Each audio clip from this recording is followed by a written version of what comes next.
ধনখড়ের এবার উত্তরসূরি খোঁজার তোড়জোড় শুরু করে দিয়েছে কমিশন। তারই মধ্যে এবার দিনক্ষণ ঘোষণা করা হয়েছে। আগামী 9 সেপ্টেম্বর উপরাষ্ট্রপতির নির্বাচন হতে চলেছে। উপরাষ্ট্রপতি পদের নির্বাচন ঘোষণা করে দিয়েছে জাতীয় নির্বাচন কমিশন। নির্বাচন নিয়ে প্রস্তুতি শুরু করার নির্দেশ রাজ্যসভা এবং লোকসভা উভয় কক্ষে। যাবো বিস্তারিত আমাদের সঙ্গে যুক্ত হয়ে গেছে প্রতিনিধি শেখ মরুল। মরুল, কি জানতে পারছো? আগামী 9 সেপ্টেম্বর উপরাষ্ট্রপতি পদের নির্বাচন ঘোষণা অবশেষে করলো জাতীয় নির্বাচন কমিশন।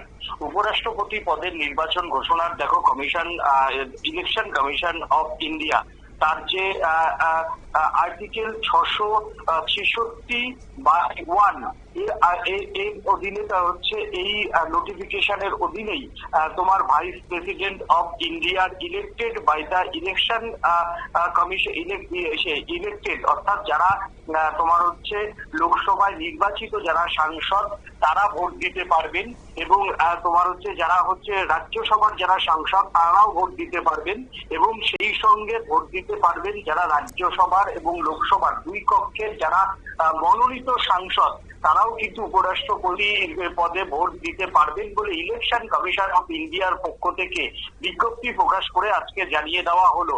অ্যাজ পার আর্টিকেল তোমার হচ্ছে এছাড়া with rule 24 of the president of, এটা হচ্ছে 40তম vice president election vice president of ইন্ডিয়ার নির্বাচন 1974 সালের অ্যাক্ট অনুযায়ী করা হচ্ছে বলে কিন্তু জানিয়ে দিয়েছে ইলেকশন কমিশন অফ ইন্ডিয়া।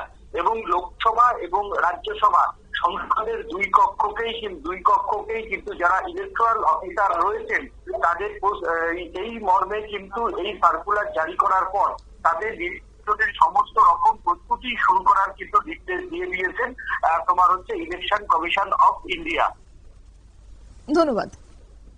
আপনারা শুনলেন, অর্থাৎ সেক্ষেত্রে আগামী 9 সেপ্টেম্বর উপরাষ্ট্রপতি পদের নির্বাচন ঘোষণার দিনক্ষণ জানিয়ে দিয়েছে এবং 17তম উপরাষ্ট্রপতি নির্বাচনের কথা ঘোষণা করেছে জাতীয় নির্বাচন কমিশন। আগামী 7 আগস্ট নির্বাচন ঘোষণা করে নোটিফিকেশন জারি করবে জাতীয় নির্বাচন কমিশন এবং নির্বাচন হবে 9 আগস্ট। নিয়ে নিচ্ছি ছোট্ট একটি বিজ্ঞাপন বিরতি, সঙ্গে থাকুন।